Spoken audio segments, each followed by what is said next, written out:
Welcome to Open Session 15. I'm Greg Stafford, and I host these videos with people who, like me, try to come together regularly, no matter where we are, whether we're live or you watch the video later, to discuss things that are important to us.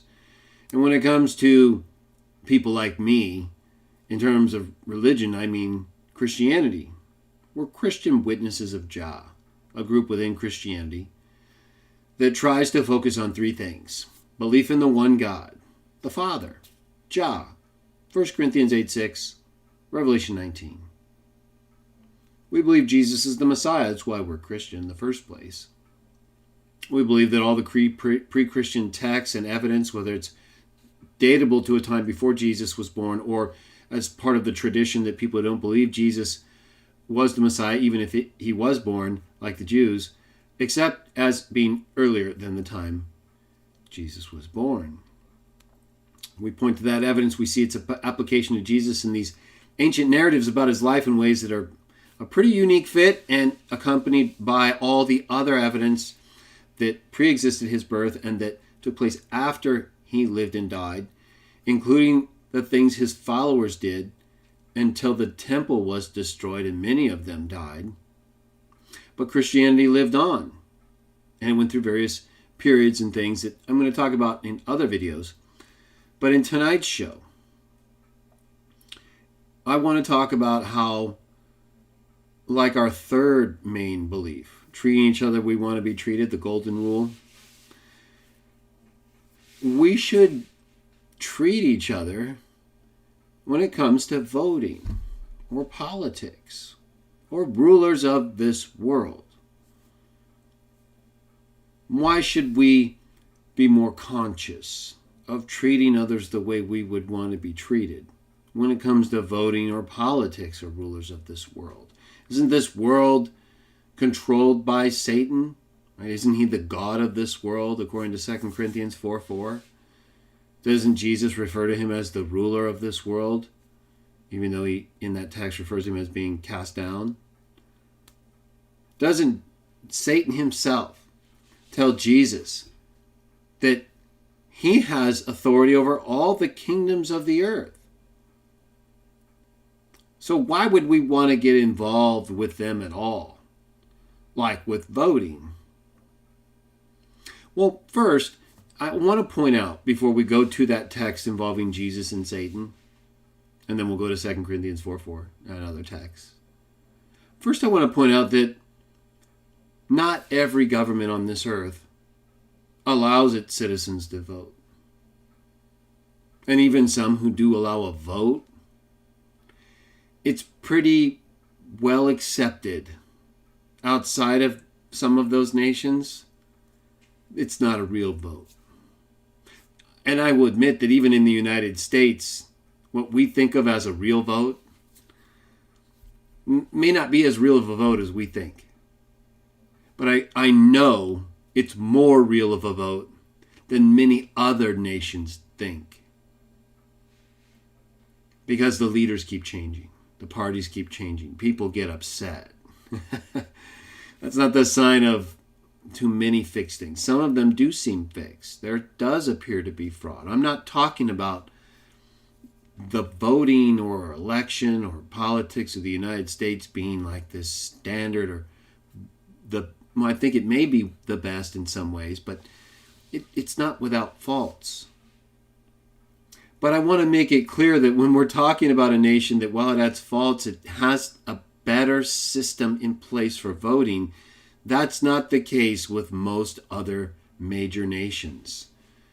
And so you can affect or change things like laws, the person who makes decisions or votes at higher levels of government to affect laws, or to appoint judges who determine what the law says, or they're supposed to anyway, right? Or the president, who has authority to do different things on the executive level that in the United States can be important.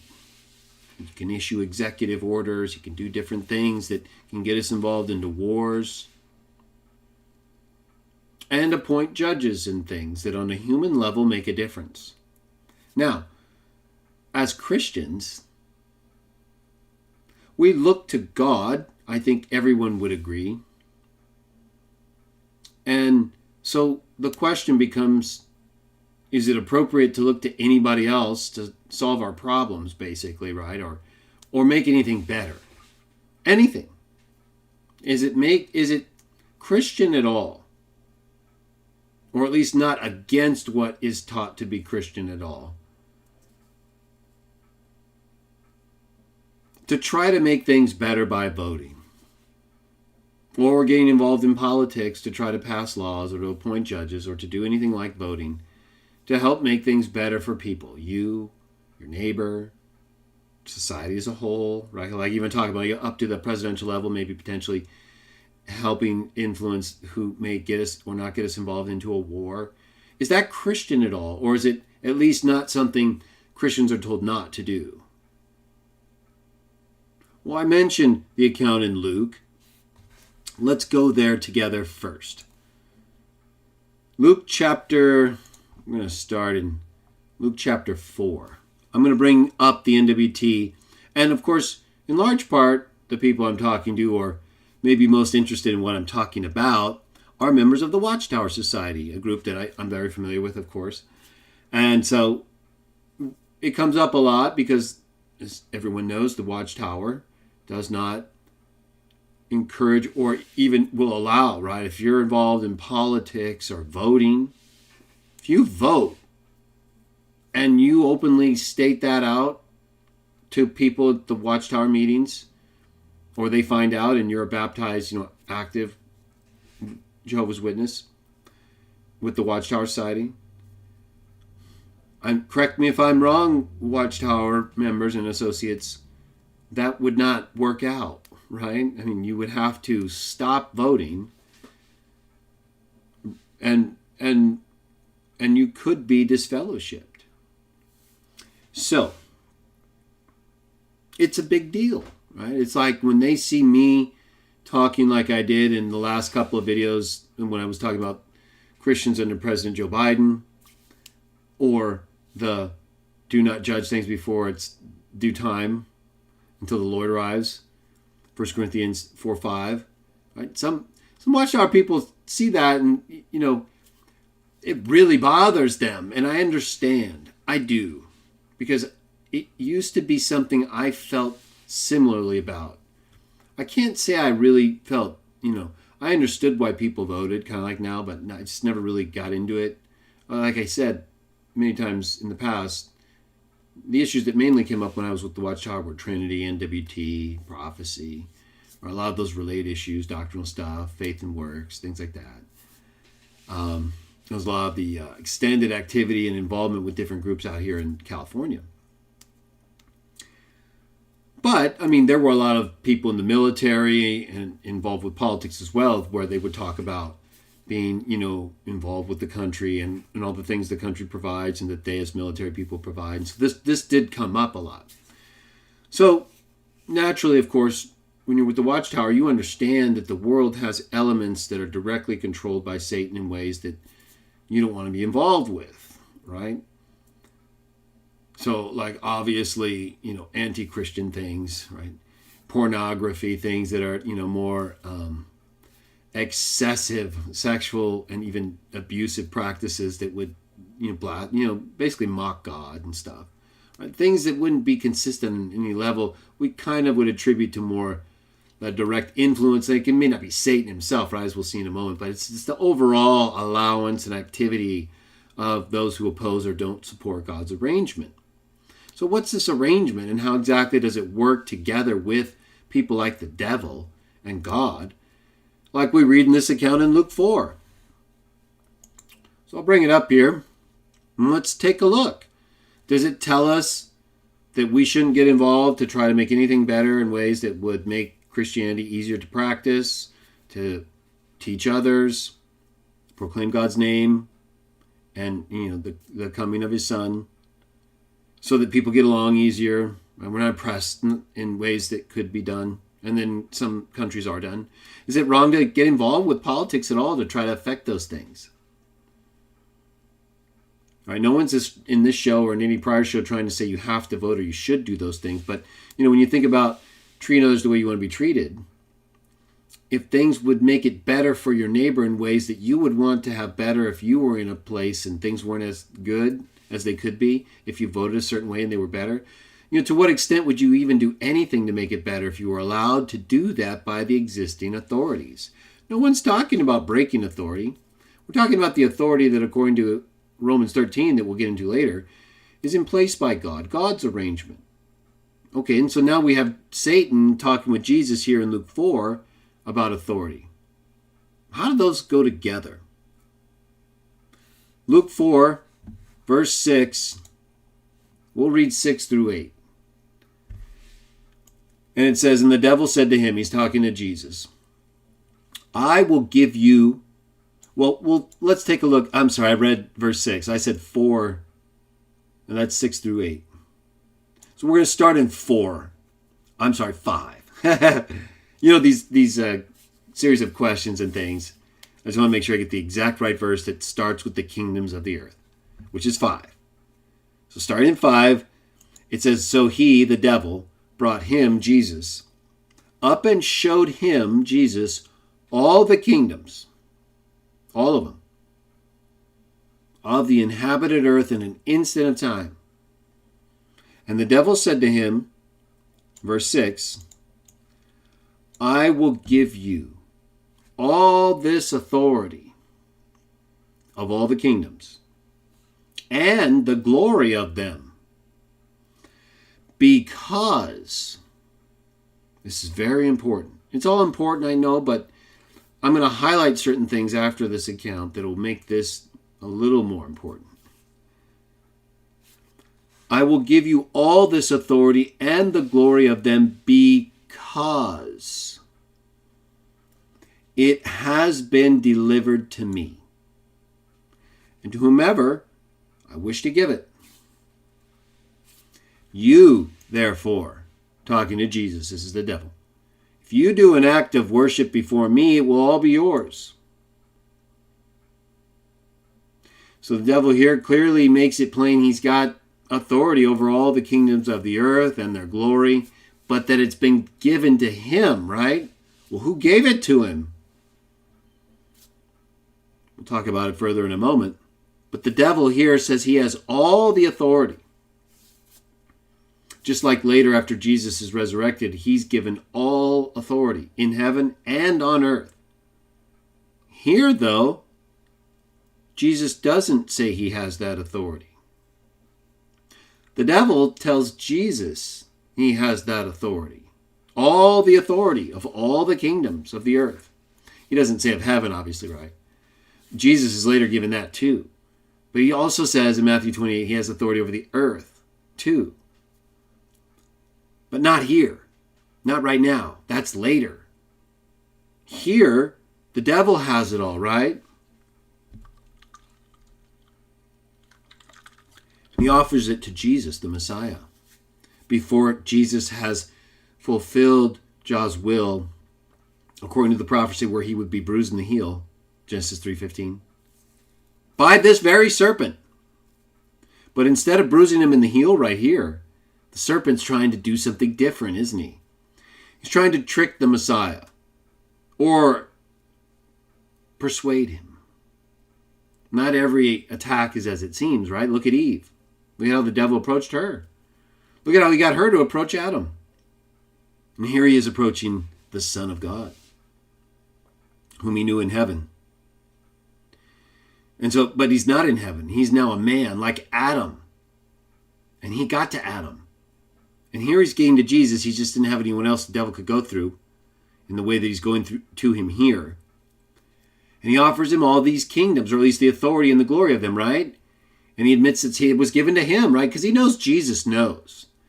The devil knows, Jesus knows what's going on. He's the Messiah. He's been sent forth by the Father to do the Father's will and for the Father to act through him. So the devil is just stating what they all know is true. I have authority. I can give this to you. It's been given to me. You know that. So I have the key. I will let you use it if you worship me.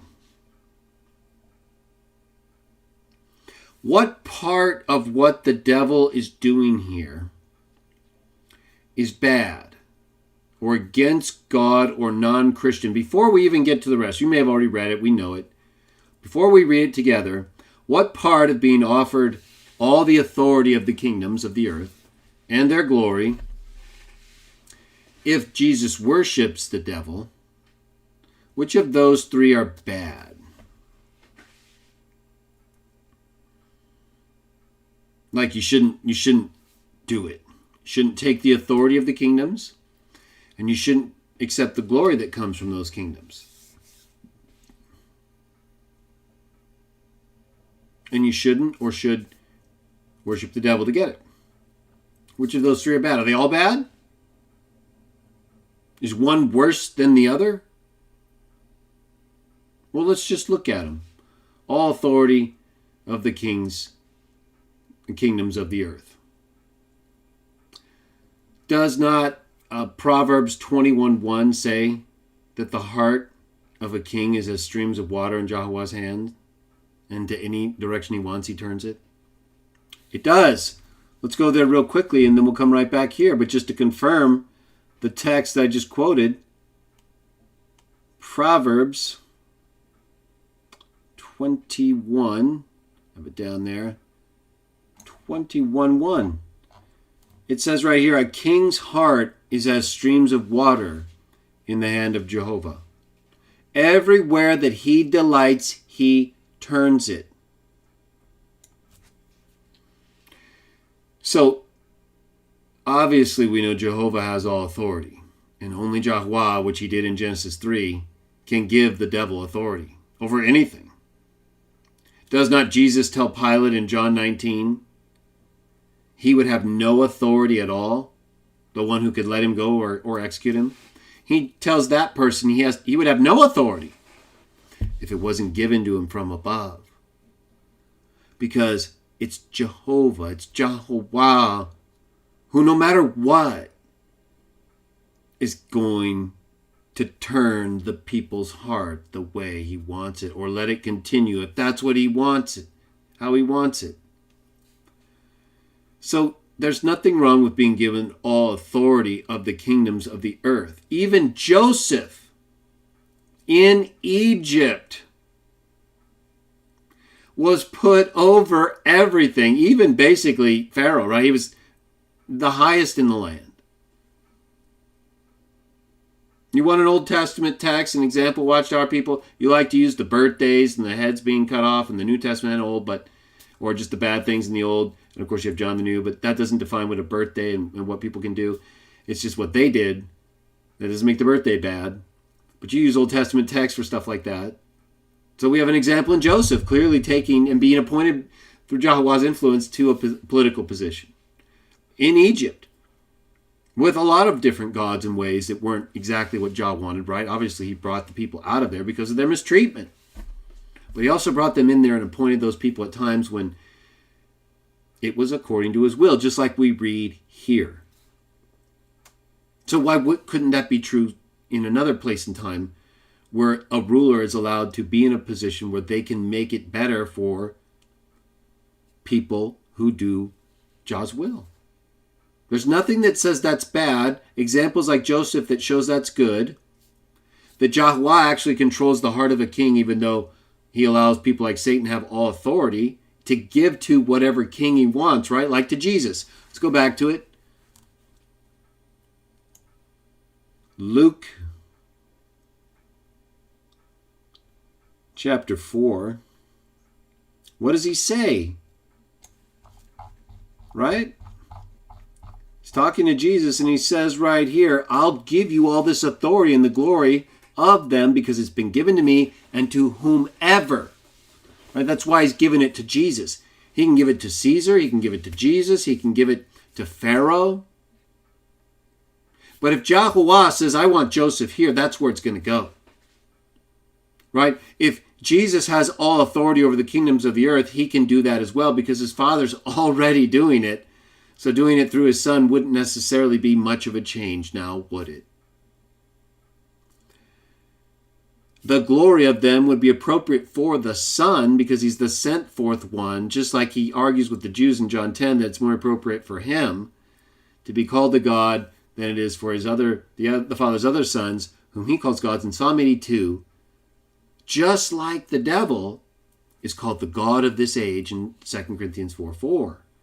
Because according to Psalm 82, it's God who appoints his sons as gods of the nations, whom he then judges for how they handle those nations, which we see exemplified in Michael, the princes of Greece and Persia, and in the devil. They're all acting out the positions of gods and appointed rulers that their Father has directed. Their Father is directing all the king's hearts of the earth when he chooses it. And if his people are calling out to him for things in ways where we're being persecuted by people that we don't want to, so we can bring his name to more people in a better condition and under better rulers, why wouldn't he respond to us and turn that king's heart in a direction that would be responsive to our requests in his Son's name, where 2 or 3 or more are gathered? Here, there's nothing wrong with the devil offering Jesus all authority or all the glory, because he has it from the Father. The problem is, right, the devil just didn't offer him those things. Why didn't he? If those things, Watchtower people, this is huge. If the kingdoms, all the authority of these kingdoms that the devil's offering and the glory of them were bad, why didn't he just offer them to him? Why didn't he just offer him the authority of the kingdoms and their glory? And then, since they're bad, right, can't do it, not supposed to do that, we follow Jesus and he's not going to do that. Well, why didn't he just offer him those two things and then see if Jesus accepted them? Why make it so obvious by tying in the worship if the first two things on their own are just as bad? Or bad enough, right? It's because they're not. That's why he says, I'll give you these things that are actually, good in one sense, right? Especially if you have them, Son of God, right? You're here to do the Father's will and he's working through you. I'll give you all authority right now. You don't have to die to be proven, that you can fulfill these laws and pass these tests and fulfill these prophecies and then get it. No, you don't have to go through any of that. I'll give it to you right now. That's the test. The test isn't just this appearance of the kingdoms, right? It's part of it. It's really impressive. The test is that he wouldn't have to go through death. The temptation to get what he's been promised in a way that isn't what he's been promised, but that the devil's offering to him with this poison pill. Right? It's been given to me. You worship me, it's yours, right? We're done. You worship me, you honor me, you can do it, you can start right now, you don't have to go through any more stuff. I won't put you to death, none of it. Jesus replies. What does he reply to? Does he reply to the devil's offer of all authority of the kingdoms? Does he reply to the glory of those kingdoms that's being offered? Let's see. Verse 8, in reply, Jesus said to him, the devil, it is written, it is Jehovah your God you must worship, and is to him alone you must render sacred service. He doesn't say anything. Not one single thing or text about the authority of the kingdoms or the glory of them. The only problem Jesus addresses, my Watchtower friends, is the worship that was tied to it, because that's all that was wrong. as I've tried to explain. I know it sounds strange, right? The devil's giving you authority of these kids. Something wrong. Yeah, there's something wrong. He's attaching it to worshiping him. So as long as you don't worship the devil as part of your activities to try to do what's right with the authority or influence on the kingdoms of the earth, that ultimately God controls anyway, right? Proverbs 21:1. You're not going against anything in this account by voting or by even influencing the authority, figure, or laws of a government that in Romans 13 is called God's arrangement, and that even the devil says he had to get his authority from. The one Jesus said is above. Everyone, all the sons, the devil, Michael, the princes of Persia, Greece, all of them. Whatever sons are behind the kingdoms of the earth today, none of them would be here today doing anything without the Father.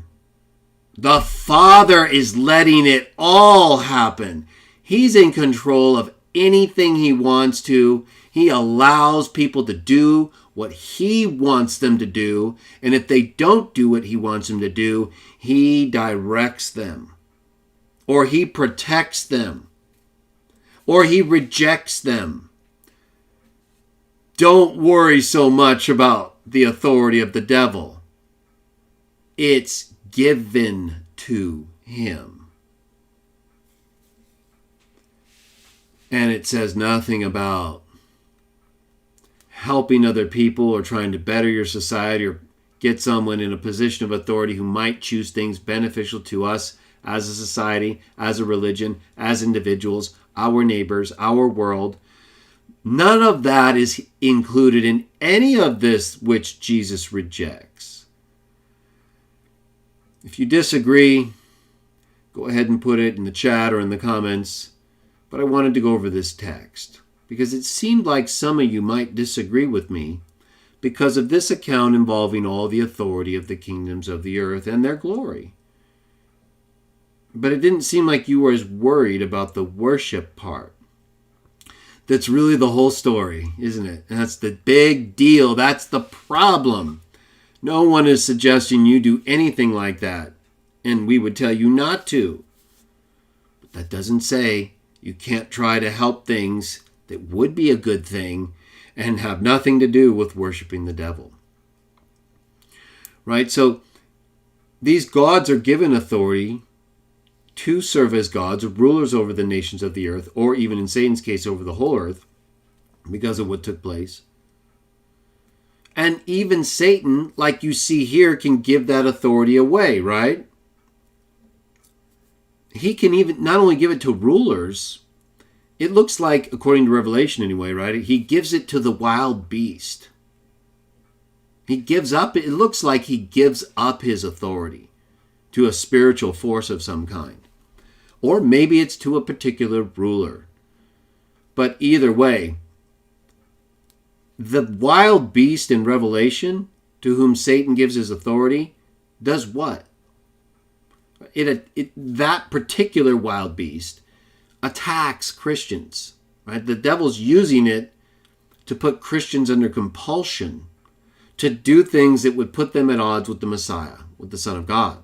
Right? Taking the mark of the wild beast in a way that would show your allegiance to, a God-dishonoring system. Right? By following the wild beast, by taking its mark, by voting against people who would take that kind of stance toward Christians, you're not promoting a wild beast government that's actively suppressing Christians.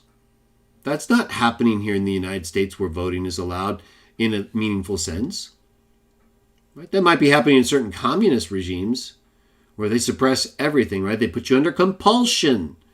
I'm not saying it's necessarily a communist regime today that's the wild beast, but I'm not excluding that possibly on some level either. It's just that they absolutely do.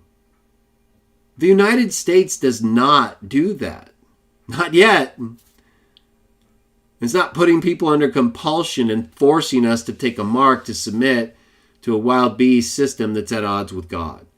They sometimes act like in ways, but they're not, there's nowhere near that level here in a way that by voting for things that are not a part of that kind of entity or the war of the devil against Christianity, right? Voting for things that would be more beneficial economically, morally, and that wouldn't empower people to be against religion. That's not promoting a beast that would do the exact opposite. To me, that's rejecting the type of beast-like system that text in Revelation might be referring to. Right? That's rejecting the devil's attempts to empower people or entities to do things to hurt us. We're not going along with it. We're not worshiping the devil, right? No one, we're following Jesus by rejecting, bowing down to the devil or the wild beast to whom it gives authority. But that's not what they're asking us to do by voting. You just either pick no party or a party that aligns with certain principles or views, and you decide on certain ballot issues that involve certain measures in your state or federal government that you can participate in or not. You don't even have to vote for everything or anything.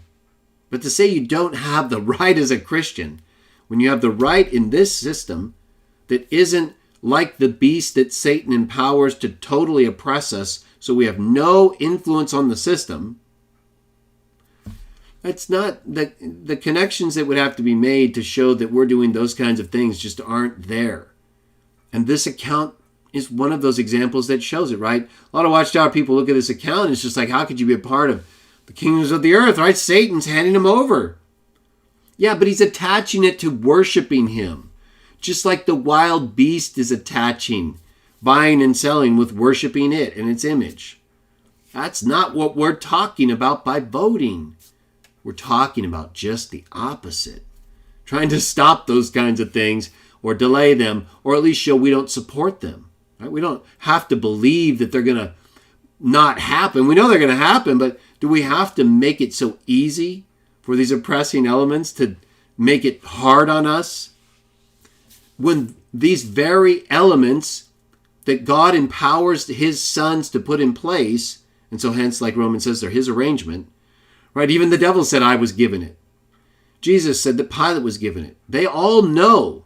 The prince of Persia knows. The prince of Greece knows. They know who gives them their authority. And they know who can take it away. So, this account does not show we are only to vote for God's kingdom in a way that wouldn't allow us to be involved with anything involving his human arrangements, governments, when they're not doing things that are against the laws and beliefs we've accepted through him and his son. Right? We would be involved in trying to promote those things, right? Or at least things consistent with them will allow us to do more, not less. Whereas not voting might involve you doing less and having to do so under worse conditions. That's it. All right, let's go to... Good to see you all. I see Sandy in there too. Let's go ahead and take a look at that text in 2 Corinthians. Right? 2 Corinthians 4:4. And we've talked already about this, the biblical teaching that God appoints his sons as gods of the nations to keep authority and order over a bunch of sinful human creations, right, since Genesis. And so while they're still at odds with God and promote themselves as gods in ways that he brings him into judgment for, right, just like Psalm 82 says, and their failure to handle the nations in ways that allow him, at that time, to deal with Israel and to bring forth the Messiah the way he wanted. So he would involve himself at times with these sons of God to deal with them when his purpose wasn't being handled correctly. But he pointed them as God so he could keep doing these things and then judge them either way. But he wouldn't even allow them, if they lost their way while they were appointed as gods, to continue because he's not going to handle it. He's not going to tolerate it. Same with Satan, right? It's just like we had the flood. That's God stepping in and saying, even though you have all authority, Satan, I'm going to wipe things out, right? You may have all authority. You may give that authority to that king. Guess what? Proverbs 21:1. I'll direct that king's heart however I want. So you see, attributing all this power and authority to Satan really is not a good idea. It's the Father. We're working on behalf of the Father. We're ambassadors substituting for Christ, but if in the government we exist on this earth says, hey, you ambassadors for Christ, you're allowed to have that religious view, and if you want to vote, you can do that too. So that if issues come up and might affect you, you can have a say. That's all that really is, at least in the United States. And so, let's go ahead and see. Well, just keep listening, some of you in the chat, and you'll find out more about some of our views. 2 Corinthians 4:4, we've talked about it, right? So he's only the God of this world because he's been appointed as one of the sons of God as the God of this world since the fall of Adam and Eve. He even says to Jesus in Luke 4, I've been given this authority. And Jesus tells Pilate, all authority comes from above. All these texts are consistent. There's no mystery. 2 Corinthians 4:4. So, let's start in verse 3, I guess. If now the good news we declare is in fact veiled, it is veiled among those who are perishing, among whom the God of this system of things has blinded the minds of the unbelievers, that the illumination of the glorious good news about the Christ, who is the image of God, might not shine through. So, there's nothing here that states that by being involved with politics in governments that God allows and that are his arrangement, Romans 13, and where he can direct the heart of a king, Proverbs 21:1, anytime he wants, just like he did with Joseph, just like he's done with others. There's nothing about voting for things that would help the continuation of the promotion of the good news about the Christ and keeping it from being veiled that is supportive of the God of this system who's blinding people, whether through government or religion. Doesn't the God of this system blind people through religion? Of course he does. Right? Doesn't Jesus tell us in Luke 21:8 that people would come on the basis of his name and saying what? Kingdom of God is drawn near. What does Jesus say? Do not go after them. So watch out, people. If it says in Luke 21:8, we'll go read it next. You're not to do something when other people do this thing. And there's no text that says do not vote or do not get involved with the rulers of this world. Do not try to influence them positively. Do not try to help your society. Do not vote to make things better for you as a Christian, for my other Christians. Don't do anything, nothing. There's nothing here that says that we're supposed to have that posture. In fact, I would say this almost requires us to respond. And in fact, does he not say, he says, we're preaching not ourselves, but Christ is Lord. God is he who said, let the light shine out of darkness to illuminate them with the glorious knowledge of God by the face of Christ. So when we promote good issues, good causes, good laws, when we're against things like wars or other non-Christian activities, and we can help make a difference when it comes to the places that we live in, whether they'll be involved in those things, that's letting your light shine out of darkness, right? He says in verse 7, we have this treasure in earthen vessels, power beyond what is normal, maybe God's and not that of ourselves. So who directs the heart of a king? We trust in God, we have faith in him, and we let him know by our actions and our thoughts, actions in this case being something like voting, right? Jehovah, I'm going to just do my part in this human government, this arrangement of yours, Romans 13. I know you direct all the hearts of a king when you choose to, but they're letting us vote here. They're letting us cast these decisions, and so I'm going to show that I support this issue and openly let my light shine, that people know I'm a Christian and I support these causes and issues. And if it's not your will for these things to take place, so be it. I'll continue to promote the right issues and support them wherever I can. Please direct the heart of a king the way it should be. Thank you. Amen. Right? Why is that sound? I just said it, right? Because it seems so natural and easy to do if I had an issue like that, or I had a request to make in a way that involved letting God know I'm aware of his involvement with the hearts of a king, and yet I'm still here as a human involved in these human governments of his and with these different people. And I have to talk to them. I have to deal with them. And if there are laws, it's going to be either better or worse. Can you help me out? Right? Anything you ask from the Father in his name, right? So what are you talking about? That all sounds fine to me and has nothing to do with promoting the veiled minds of unbelievers and the God of this age, whom was appointed by the Father anyway. Right? So we don't oppose everything the devil's doing. He's been appointed by the Father. You do that, and you might just find your life more difficult than it needs to be. Do we have to run around and support what we can obviously associate with the devil and this arrangement where he's opposing God? No, that's what we're talking about. That's the whole point of us talking about voting if you want to. You don't have to. Yeah, the whole point is trying to help in whatever little way we can, in addition to trusting in God, not man, bring about better conditions and ways that'll let us do the most important things. We're not here to promote Satan's arrangement within God's arrangement that would be directly opposed to God, right? Like the wild beast that puts the same compulsion in ways that we don't see in the United States, so that it's a problem for us like that. We're not saying run out and support the Chinese Communist Party, right? And obviously controlling 100% communist entity, no God, no nothing. You're not going to do anything there. What would be the point of trying to vote in a system where it's just a joke, right? You're not going to make any difference. You're just going to set yourself up as a target.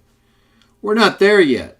We've got some actual issues and real potential problems like pedophilia being normalized in ways that, I think we have the right as Christians, and I don't see that we don't have the right, and nothing directly tells us not to do this if you have the right in a human sense to help influence things for the better. I think it even indicates that right here in the context of 2 Corinthians 4:4. So I mentioned Luke 21:8. Let's go there now. Watchtower people, this is like the third video that I've talked about it. There's actually a fourth. I did one a couple open sessions ago. I think I've done a couple on voting in there. But either way, like 3 or 4 videos specific to voting. And I've, in the last couple, made it kind of clear that, hey, I don't see anything explicit. I don't. I'm just not seeing what you guys... I didn't really think about it as much when I was with the Watchtower. It just didn't come up. It wasn't an issue. And like I said, I was dealing with other things, eventually the blood and stuff, and I just didn't vote them.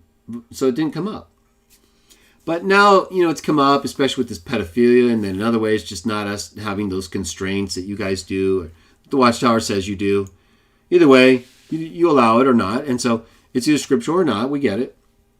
So let's take a look. So this is something that is explicit. When I talk about explicit, right, I made it clear already in the last video I did on this issue, 1 Corinthians 4:5 video.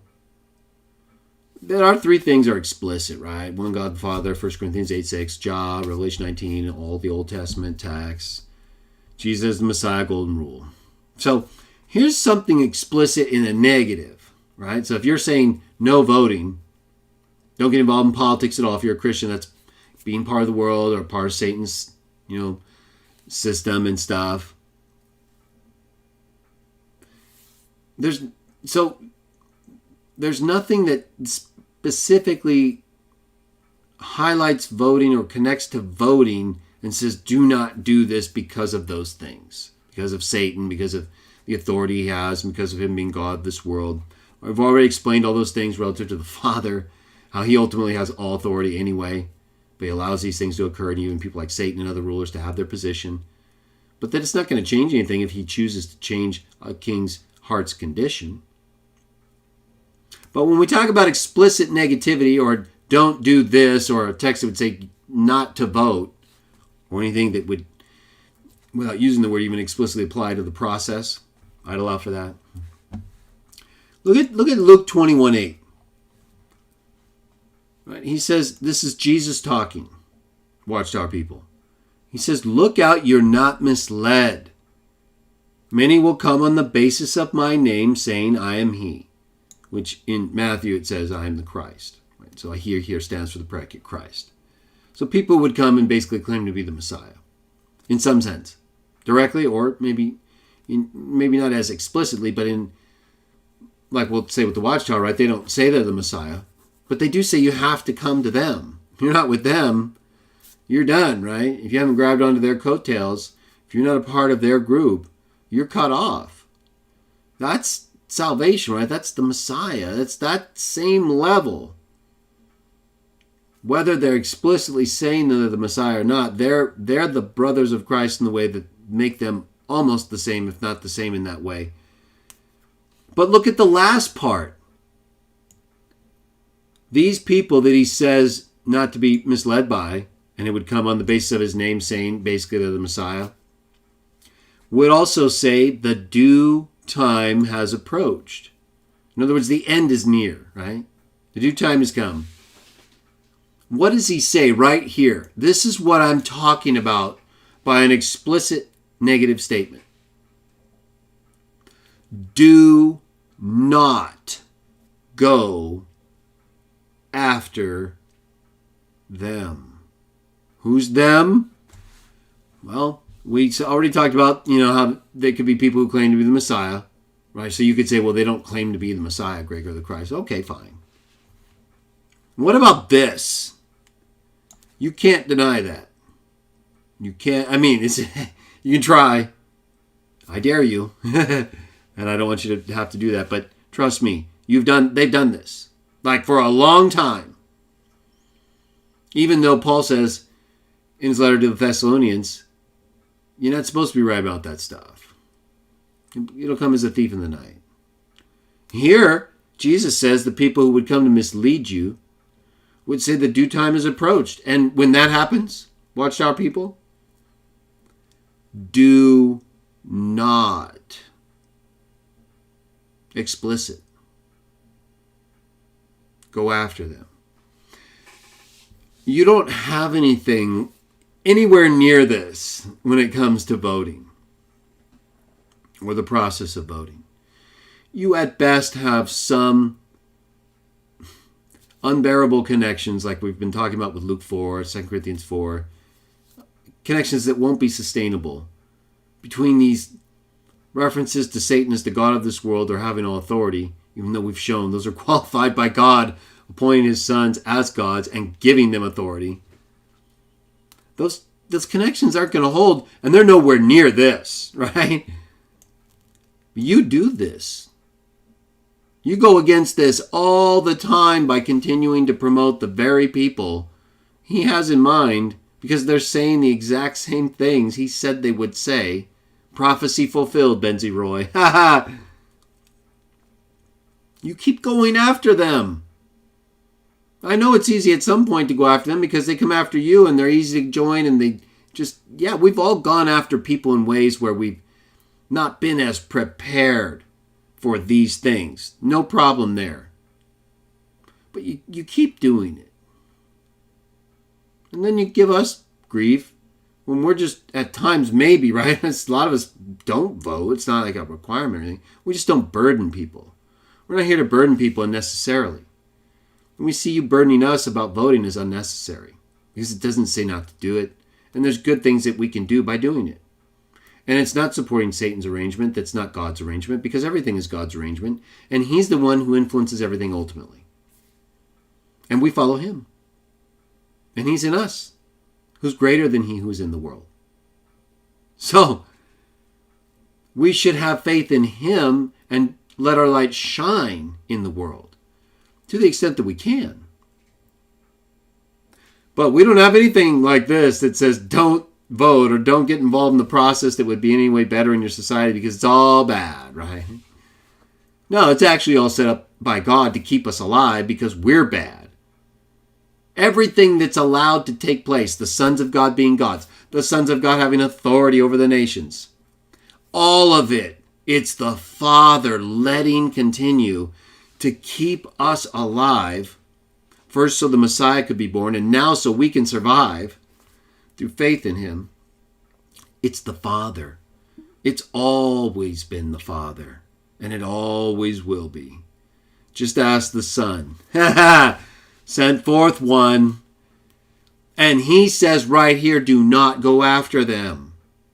Right? I don't come and give you honest grief, even though I could, and I've written about it if I felt, but You guys have to either see or don't see, right? We all have had our times where we saw or didn't see. And I can't force you to see. If you don't see what I see, we just don't agree. But I can show you an explicit negative of what you're not supposed to do in association with people who do the thing Jesus said they would do. But that's not good for you. That's why I want to help you. I'm not trying to, I know it's tough, right? But I'm trying to show you can have all the good stuff and not violate explicit commands by the master. It'll be hard at some point, but look at the master. Yeah, it's hard, but look at the reward. You see, look at the Father. He knows. We all have to go through this anyway. The fact that it gets harder at times is just part of going through it. But it'll be easier for people now that we've gone through it. The more of us who continue to keep going, right? So we don't want to lose our faith just because some things shake it a little bit. We want to put it on the right path. The real way to the real truth, who will give you the real life. Not these fake truths. Not these people who lie. Who tell you the due time has approached when it's going to come as a thief in the night. That's all you need to know. Now, let's go back to the text we were talking about before, right? In the judging video, 1 Corinthians 4:5. Just a couple more texts and we'll kind of wrap things up. It's been a good discussion. I've covered the main text I wanted to highlight and talk about. Luke 4, 2 Corinthians 4. And then I wanted to show what an explicit negative is, right? Something I'm really looking for from you Watchtower people and others. So, if you don't have that, I don't think you're going to be able to answer my question that I asked in the last video and that I'd repeat now, and that is the text that explicitly states that we shouldn't be voting. Even for better things, it would make it better for people in ways that I've already explained. Right, we've talked about other issues like I did in the judging video, gender issues. Those are going to be coming up more and more. Right, so there's nothing that says we shouldn't be voting or involved in the voting process from the text. Not even that's culturally, limited back then. And we have a broader understanding now with the sons of God being appointed as God, Psalm 82, Jesus validated, John 10. Even Satan agreed, right? Luke 4, he admitted it to Jesus, they all knew. But he still offered it anyway with that poison pill. It wasn't the authority, it wasn't the glory. It was the worship that he wanted with giving it away. Because then he knew he'd have more authority. And Jesus would be giving it away, just like Adam and Eve did. And he was in a human form like Adam and Eve were. So he was tested just like they were and proved faithful. But he didn't say that the authority or the glory were bad in his answer. He specified what was bad. So do we. We don't believe you should be worshiping anyone or anyone who promotes the devil or satanic agendas or laws. It's kind of the whole point, like I said. That's what we're trying to stop from happening in whatever limited way God and the arrangements of God allow us to do. If they don't allow us, they don't allow us. If they do, and we can make a difference for a positive difference in a way that'll benefit people or even us, I'm sorry, I just don't see the evidence. And that's really what you're going to need if you're going to try to tell us we're not Christian and you are, when you're directly going against things like Luke 21:8. Let's take a look now again at 1 Corinthians 4:5, the text I highlighted in that one judging video I did. And they got a lot of reaction in different ways. So we read it, right? Hence do not be judging anything before the due time, till the Lord comes, who will both bring the secret things of darkness to light, make the counsels of the heart manifest. Then, right at that time, each will have his praise to him come from God. But look at the part right before that. Remember, we read this too. First he says, it's a very small thing, trivial matter if I'm examined by you, or by a human court. Even I don't examine myself. Why? Why isn't self-examination good? Isn't it good to let human courts decide things? We'll talk about that more in a moment. Or have others tell you things, examine you, right? Small thing, he says. Why? Because he's not thinking of things that might be against him. Even if he was aware of something, it wouldn't matter. Because as he says right here, I'm not proved righteous if he does that. Right? If he is or isn't conscious of anything, that doesn't prove him righteous. Whether you examine me, whether I examine me, whether a human court examines me, why are we wasting our time, my friends? Doesn't Romans 14 make it explicit we're not to be judging the servant of another's master? It says right here, even if we do, it doesn't make any difference. Because he that examines us is the Lord. In the NWT, Jehovah. But as we know in Revelation, Jesus also with all authority now examines the heart and the kidneys as well. He's the one who's going to decide. He's the one we're trying to serve.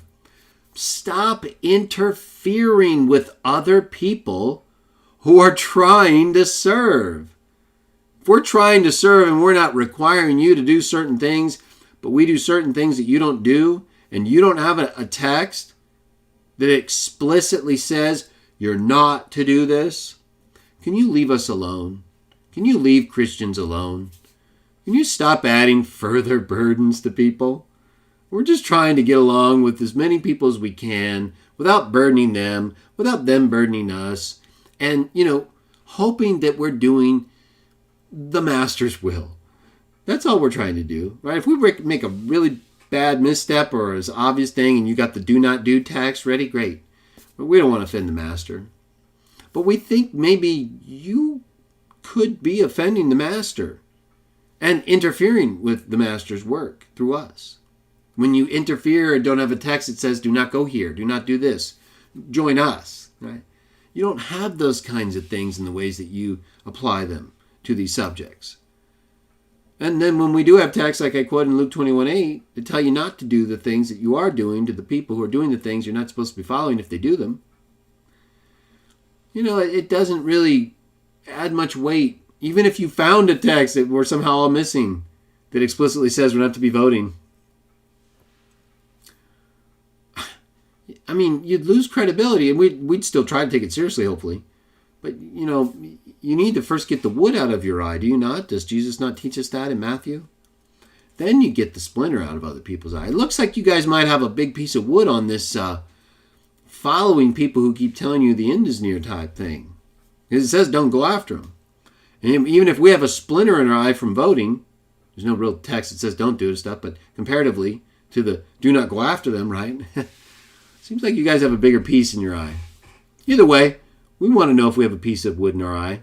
But I'm just not so sure some of you Watchtower people are prepared to get it out right. It's making me nervous, right? You guys are getting close to my eye. I'm like, whoa. Wow, you sure you can get that out of my eye? Because I don't know if you can see clearly enough with that big piece of wood in yours. Either way, if you've got a text, try to send it my way. That says don't do this or that, right? And it's the only way that's really going to make sense in the context of our discussion. And you all, some of you all, I should say, who are trying to make it seem like Christians should not be voting at all or you're not a Christian.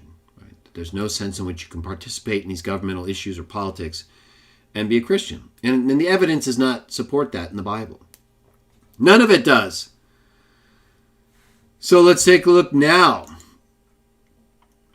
at let's go actually a little bit further in 1 Corinthians. 1 Corinthians 5. All right, Watchtower people. So you saw how I gave Luke 21:8 as an explicit text, right? That makes it clear what you're not to do. Well, look at Galatians. I'm sorry. I keep thinking about Galatians. 1 Corinthians 5. Right? This is one you use.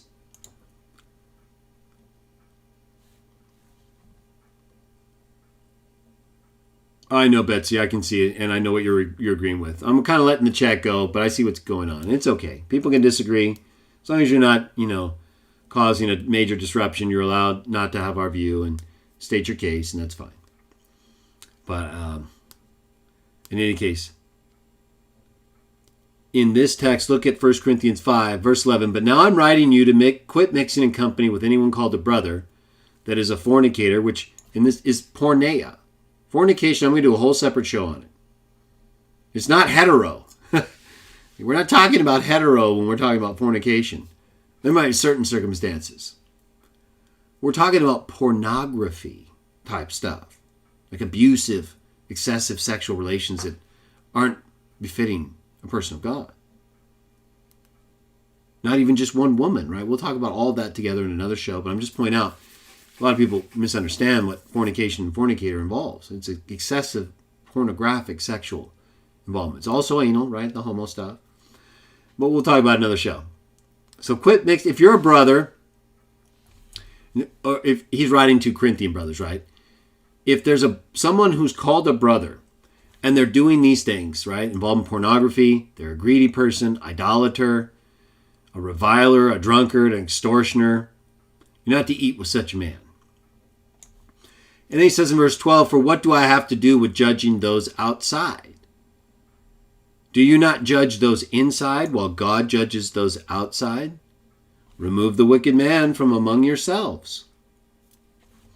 Does any one of you that has a case against the other dare go to court before unrighteous men and not before the holy ones? Or do you not know that the holy ones will judge the world?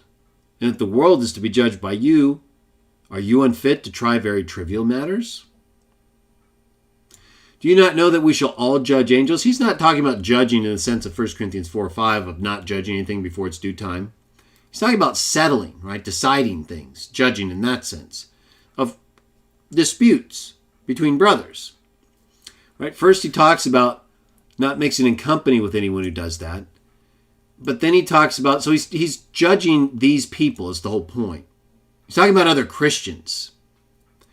So when he gets to this part involving going to court,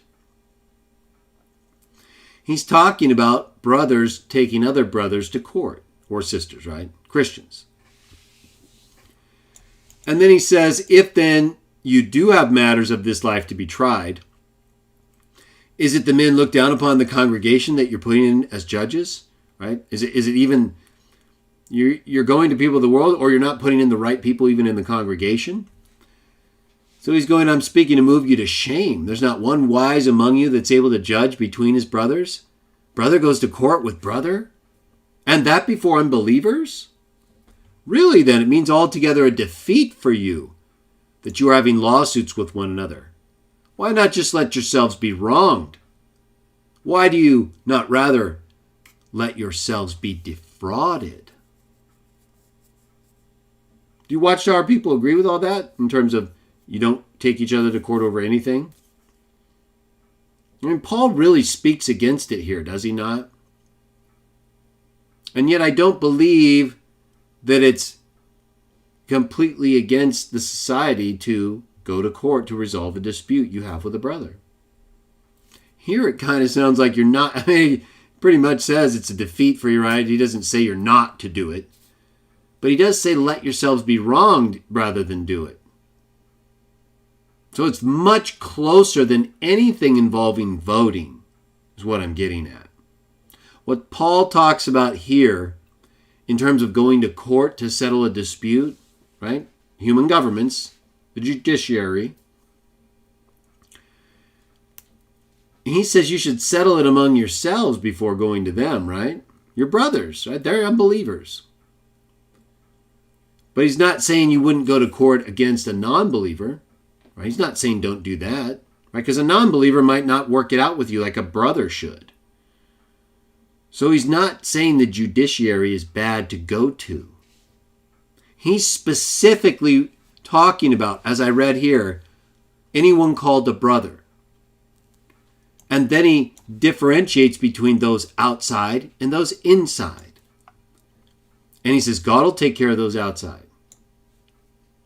Why aren't you handling things inside? And he really kind of lays it on them, right? And yet the Watchtower doesn't say you can't go to court with a brother to resolve a dispute that I'm aware of, unless that's changed. And even Paul isn't saying it's bad to go to court, like with a non-believer. He's just saying, why are you brothers, you believers, going before these non-believers? You're supposed to be handling how could you be having these problems, right? You're not supposed to be a reviler, a drunkard, a greedy person. You're not supposed to be all these things that could lead to fights and civil lawsuits, right? What's going on here? Well, obviously they had more problems. They didn't have the right people. They were putting in judges who weren't fit to handle the cases properly. So, but he's feeling they should, right? They really should be able to handle this as believers. But even though Paul basically says, look, you should even let yourself be wronged rather than go to court with another brother, I'm not aware of that being, a disfellowshipping type level offense like voting or being involved in politics would be. And if it is, then someone who supports the Watchtower can put that down. But either way, I wanted to point this out because, well, we can be involved in things that involve God's judging those outside, right? Because we're involved with people on the outside. Paul doesn't even say you can't go to court with people on the outside. The ones that God is judging, right? Because he can turn the hearts of kings and judges when you're in court with them. Or when you're before a ruler or magistrate. Paul does not say that. He's talking about brothers taking other brothers to court and that you shouldn't do that. You should let yourself be wronged before you do that. And yet, again, I don't believe it's against the society or you'd be disfellowshipped or, counseled severely if two brothers couldn't work something out and they went to court to get it resolved. Yet here it says you're to let yourself be wronged over it. And it doesn't say you can't go to court with a non-believer. So that would involve people on the outside whom God judges, does it not? So if you can go to court with a non-believer whom God is judging, why wouldn't God be allowed to judge that person in association with you who follow him, whether it's in a court or some other form of adjudication or arbitration, dispute resolution? That doesn't make any sense, and there's nothing that says you can't do this. Even Paul here doesn't say anything that would preclude a brother from going to court with a non-brother. Someone on the outside whom God judges. Whom he would judge, probably, right? When you're there in the forum of judgment with them. So I wanted to highlight that part here and show once again that I don't see a consistency with the policy of the Watchtower on voting or on going to court with a brother, or with what is implied by Paul by not precluding a brother from going to court with a non-believer, and how that would involve the judgment by God to someone on the outside that you're involved with in a dispute. Which is similar to what happens with voting, right? All right, let's go ahead and take a look at our last text, Romans 13, which we've referred to many times and discussed, but it's very important, right? So remember what we kind of started talking about in Luke 4 with Satan and Jesus and all authority, and how he offered him all authority of the kingdoms, showed it to him, right? He showed him all the kingdoms and all their glory, offered him the glory. But he wanted the worship. And I asked you, okay, well, which one of these are bad, right? What are the bad things being offered to Jesus here? And Jesus' answer only indicates that one of them was bad. And we've talked about how the devil has been appointed as the god of this world, just like the sons of God are appointed in other texts. Psalm 82, Daniel, John 10, Luke 4, John 19. So if all authority of the kingdoms isn't what Jesus said was bad and what Satan was offering, and all the glory with those kingdoms isn't something Jesus specified as bad, how might we relate that to what we're told in Romans 13? Let's take a look, and we might read a little bit into 14. But after this, we'll conclude the show. Verse 1, let every soul be in subjection to the superior authorities, for there is no authority except by God. No authority except by God. Watchtower people, do you accept that text? Doesn't that include the devil's authority? Sure it does. He even said so, right? Not that we believe him, but he knew Jesus knew. So there was no point in lying about it. Jesus could have said, well, you don't have that authority. What are you talking about? Not only will I not worship you, Satan, you don't have that authority. You could have just called him a liar right there. But what would be the point of Satan lying to him to get him to do something that he wanted him to do? He would use the truth in a way to persuade him to want something before it's time. Just like he did with Adam and Eve. There is no authority except by God. Jesus knew that. So he didn't have to accept the authority from Satan at that time. He could just wait to get it from God, which is what happened at a later time. But it still says, no authority except by God. Even Satan has to get it from God. The sons of God are appointed as gods and rulers, princes over the nations. God can still turn any king's heart the direction he wants. Proverbs 21:1. In Romans 13, it makes it clear there is no authority except by God. No ruler, no nothing. Right? So anything that's happening is allowed, even if it's bad, for the purpose of judging that ruler or others who might be bad. That's been happening for a long time now. But if we can make things better so they're not as bad, and the very governments that stand with authority from God, no authority except from God. Jesus told Pilate, you would have no authority except from above. Satan, all authority has been given to me. Who's giving this authority? God. The one who set into motion everything, and then when things were chosen that weren't what he wanted, he set into motion another thing that brings about what he wanted. And still, during this time of judgment, all authority is by God. The existing authorities stand placed by God. It's not the devil who places everything. He has authority to give to people. But God can direct the hearts of the people he's given the authority to. We've already read it, Proverbs 21:1. He does it in Revelation. He directs the hearts of kings to attack the harlot, Babylon the Great. God put it in their heart to do that thing. Everything is consistent. None of it says that we're supporting the arrangement of the devil. None of it says there's no authority except by the devil. None of it says the authorities exist standing in their place by the devil. It's all the Father, even the authority of the devil, which he may no longer have, according to Jesus, who has all authority in heaven and on earth since his resurrection.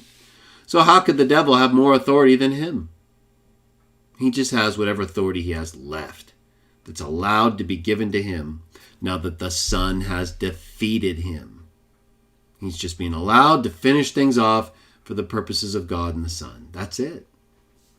Right? So he's not as powerful as you all think, and those of you opposed voting and you don't want to try to make things even a little better because maybe you trust in humans, right? It says right here, the existing authorities stand their places by God. And yet we know, according to Psalm 146, is it Psalm 146? I think I had it down. Psalm 146, yes. It says, do not put your trust in nobles, right? Or the son of earthly man. But we're not trusting in them. We're not trusting in them by voting against them if they do things that are wrong. We're trusting in God who puts them in those positions and realizes that they might choose wrong. Right? The devil influences people and causes people to do bad all the time, where people are just bad. And they're allowed to do that to be judged. But we can help prevent some of that in ways that God allows us to. We're not prohibited from doing that. They're not prohibited from doing bad. We're not prohibited from doing good. The authorities are placed by God. We're not trusting in them when we vote against policies that they might enact to hurt us or our religion. That's not trusting in them. You know what's trusting in humans? When you listen to humans that tell you the end is near and you keep going after them. Or when you listen to humans that appoint themselves to a position of authority they couldn't possibly have yet. Because the one who gives that authority isn't here to give it yet. But they keep saying he has come and given them this authority. We don't see it yet. We see this authority. that's in these texts that's already been made apparent by the existing authorities. Therefore, he who opposes the authority has taken a stand against Satan, the devil? No. If you oppose the authorities, you take a stand against the arrangement of God. Okay, so watch out. People may say, well, we don't oppose them. We just don't get involved. Okay, fine. Great. Then you're not opposing them. That's wonderful. And nothing in this text says that we can't try to make things better through them since they're placed by God. What does it say in the next verse? Those ruling are an object of fear, not to the good deed, but to the bad. Do you then want to have no fear of the authority? Keep doing good, and you will have praise from it. So if you participate in the existing authorities arrangement to vote on issues and for people or for laws that would make it better, why wouldn't that be seen as doing good in the eyes of the authority we're told here to get praise from? It seems like participating in their arrangement, if it's not abusing other people or against our belief in the three things or any clear text, it seems like that would be viewed as good and they would praise us for it, just like we're told to do here. There's nothing bad about voting for things that would be helpful to your fellow man in society. Sounds good to me. So that fits right here with what we're told to do. Keep doing good. Is voting to limit abortions for people, not in medical necessities, but as a means of convenience, not good? Right? Is voting to keep us out of wars not good? Is voting to keep the biblical definition of male and female and what we can show scientifically is true in place rather than redefine us to something that's not true, not good? I think so. I think it's great. And so I think we're consistent with this text here completely in voting for things like that would be a positive force for Christianity and the promotion of morals that are good, that are from God.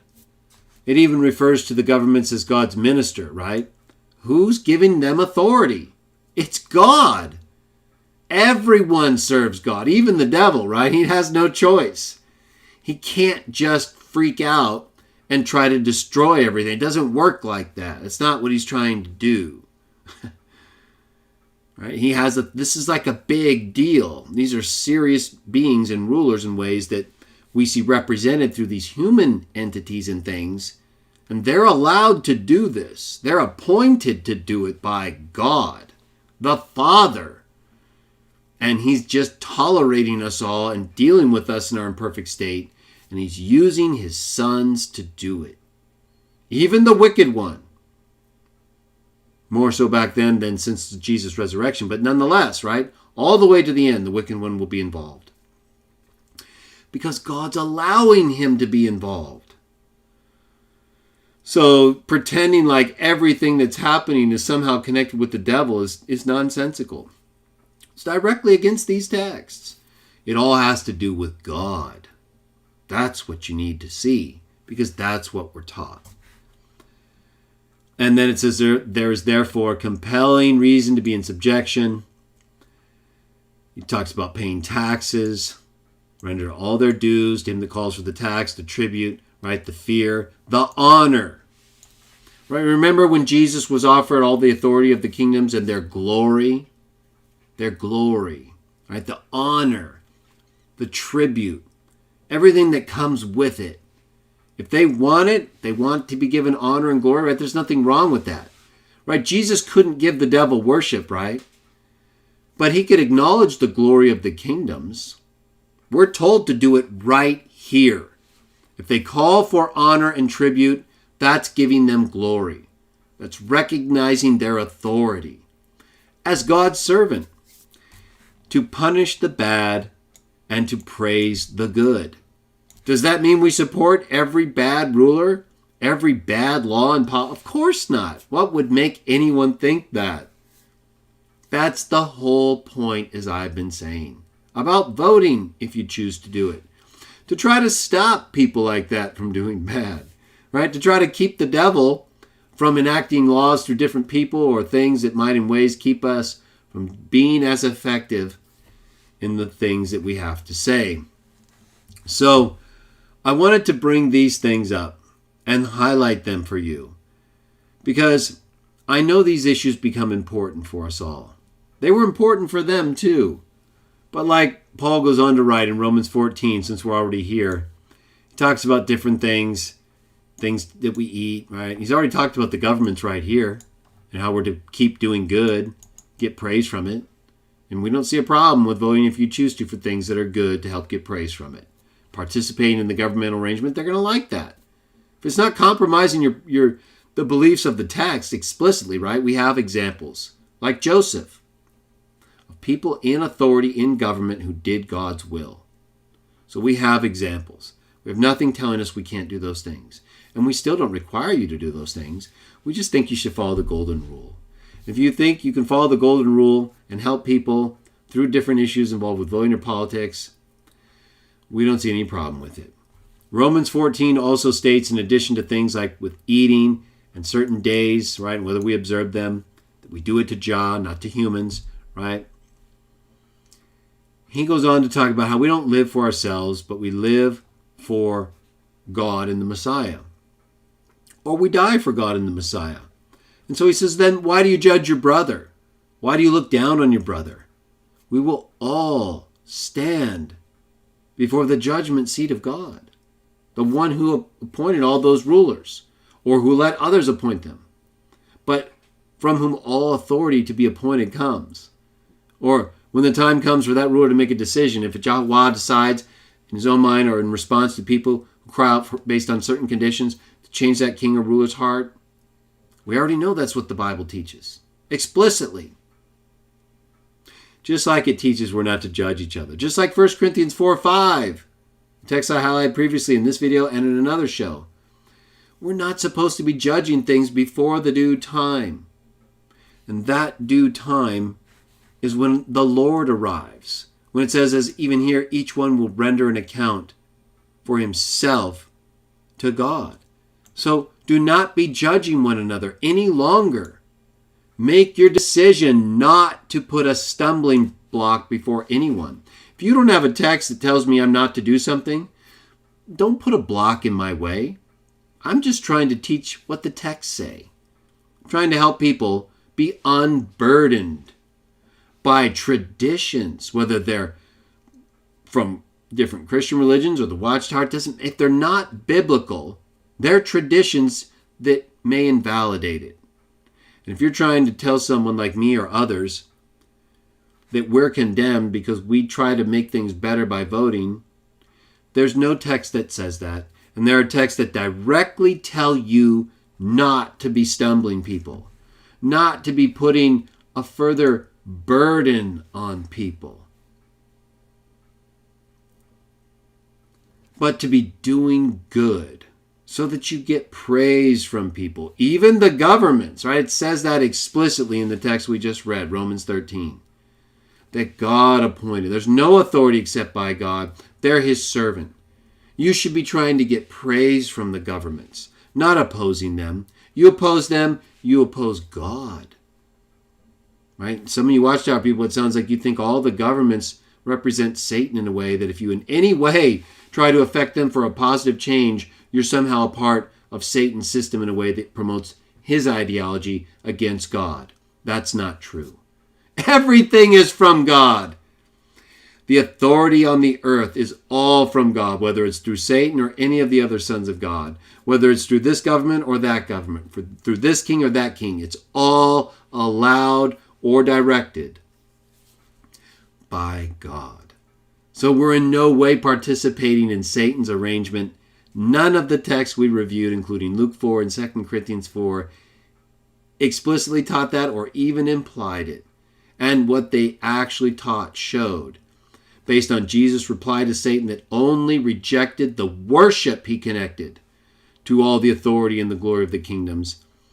And how in 2 Corinthians we are to shine our light out of the darkness so that the devil doesn't veil people in this system of things, over whom his Father has appointed him as God. And so while we believe that authority is now limited because the Son has all authority in heaven and on earth, different from when he offered it to him in Luke 4, that with that authority, we are given authority to let our light shine so that we can make the best difference we can by teaching people God in Christ's mind and by showing them the Christ in everything we do.